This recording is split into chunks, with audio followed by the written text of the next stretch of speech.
I greet you in Jesus' precious name. It is Saturday morning, the 14th of October, 2023, and this is your friend Angus Buchan with a thought for the day. We start off in the book of Hebrews, chapter 2, and I'm reading verse 18. For in that he himself, that's Jesus, has suffered, being tempted, he is able to aid those who are tempted. Yes, he knows. Maybe this morning, my dear friend, you are feeling deserted. Maybe today you are saying that my marriage is in a complete mess and there seems to be no hope for me. Maybe you are facing bankruptcy in your business. Maybe you've been to the doctor and he says there's no more we can do for you. You need to go home and make yourself comfortable. There is one who knows exactly what you are going through at the moment. And I want to give a word of caution to people who have a habit of saying, I understand, especially when you have no idea what that person is going through. Please don't say that. It's like pouring petrol onto the fire. Rather put your arm around them and just love them if you don't understand.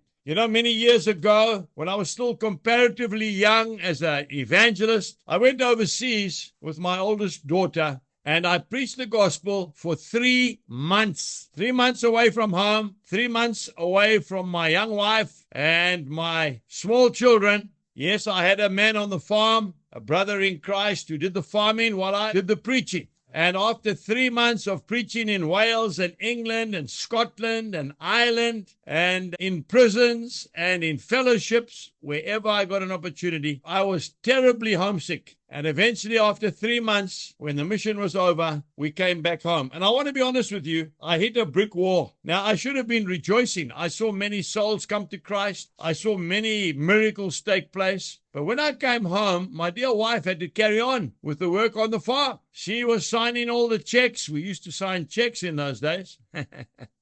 She had to organize the children for school. My brother in Christ, who was looking after the farm, he was carrying on with the farming. Even my little Staffordshire Bull Terrier walked past me. He didn't recognize me anymore. And I really went into a deep pit, actually. And people didn't seem to understand what I was going through, not even my family. One day I went to visit an old gentleman, an old evangelist who had been preaching the gospel most of his life. And I went and I sat down with him and I said, Uncle Gerhard, his name was Gerhard Engelbrecht. Uncle Gerhard, I've come to see you because I don't know what's wrong with me. I should be rejoicing. We've had wonderful victories overseas, but I feel so down and flat. You know that old gentleman never said a word. He looked at me and he just smiled. And as he smiled, I knew instantly that he understood what I'd been through. Because you see, he had walked that road himself as a young evangelist. I want to say to you today, remember, Jesus knows. Take your problems to him